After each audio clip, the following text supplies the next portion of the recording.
रक्षाबंधन की पावन पौराणिक कथा। धार्मिक कथाओं के अनुसार जब राजा बलि ने अश्वमेध यज्ञ करवाया था तब भगवान विष्णु ने वामन अवतार लेकर राजा बलि से 3 पग धरती दान में मांग ली थी। राजा ने 3 पग धरती देने के लिए हाँ बोल दिया था। राजा के हाँ बोलते ही भगवान विष्णु ने आकार बड़ा कर लिया है और 3 पग में ही पूरी धरती नाप ली है और राजा बलि को रहने के लिए पाताल लोक दे दिया। तब राजा बलि ने भगवान विष्णु से एक वरदान मांगा कि भगवान मैं जब भी देखूं तो सिर्फ आपको ही देखूं। सोते जागते हर क्षण मैं आपको ही देखना चाहता हूं। भगवान ने राजा बलि को ये वरदान दे दिया और राजा के साथ पाताल लोक में ही रहने लगे। भगवान विष्णु के राजा के साथ रहने की वजह से माता लक्ष्मी चिंतित हो गईं और नारद जी को सारी बात बताई। तब नारद जी ने माता लक्ष्मी को भगवान विष्णु को वापस लाने का उपाय बताया। नारद जी ने माता लक्ष्मी से कहा कि आप राजा बलि को अपना भाई बना लीजिए और भगवान विष्णु को मान लीजिए। नारद जी की बात सुनकर माता लक्ष्मी राजा बलि के पास भेष बदलकर गईं और उनके पास जाते ही रोने लगीं। राजा बलि ने जब माता लक्ष्मी से रोने का कारण पूछा तो मां ने कहा कि उनका कोई भाई नहीं है इसलिए वो रो रही हैं। राजा ने मां की बात सुनकर कहा कि आज से मैं आपका भाई हूं। माता लक्ष्मी ने तब राजा बलि को राखी बांधी और उनके भगवान विष्णु को मांग लिया है। ऐसा माना जाता है कि तभी से भाई बहन का यह पावन पर्व मनाया जाता है। अन्य कथा। एक बार युधिष्ठिर ने भगवान कृष्ण से पूछा, हे अच्युत, मुझे रक्षाबंधन की वह कथा सुनाइए जिससे मनुष्यों की प्रेत बाधा तथा दुख दूर होता है।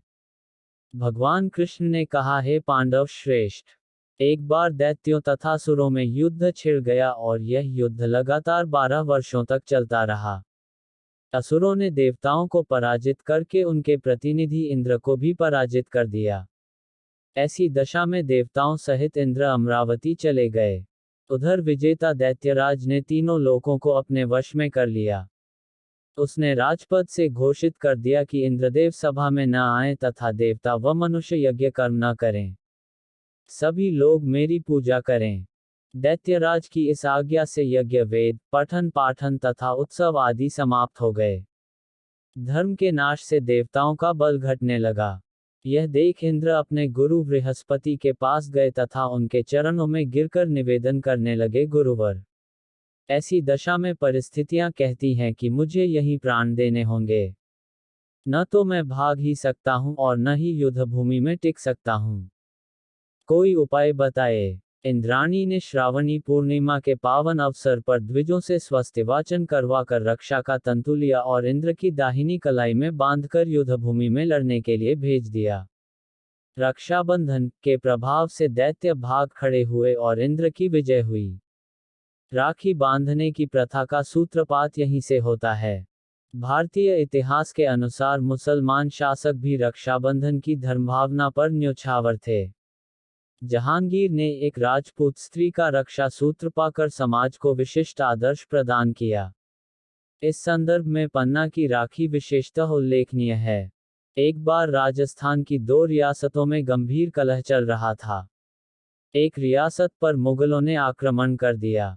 अवसर पाकर दूसरी रियासत वाले राजपूत मुगलों का साथ देने के लिए सैन्य सज्जा कर रहे थे।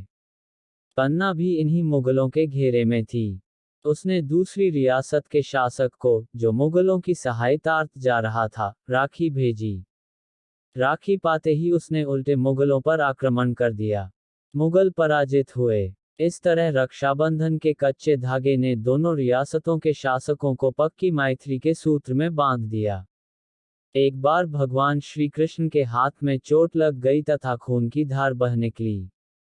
यह सब द्रौपदी से नहीं देखा गया और उसने तत्काल अपनी साड़ी का पल्लू फाड़कर श्री कृष्ण के हाथ में बांध दिया, फलस्वरूप खून बहना बंद हो गया। कुछ समय पश्चात जब दुशासन ने द्रौपदी की चीरहरण किया तब श्री कृष्ण ने चीर बढ़ाकर इस बंधन का उपकार चुकाया। यह प्रसंग भी रक्षाबंधन की महत्ता प्रतिपादित करता है।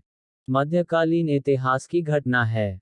चित्तौड़ की हिंदू रानी कर्णावती ने दिल्ली के मुगल बादशाह हुमायूं को अपना भाई मानकर उनके पास राखी भेजी थी। हुमायूं ने रानी कर्णावती की राखी स्वीकार की और समय आने पर रानी के सम्मान की रक्षा के लिए गुजरात के बादशाह से युद्ध किया।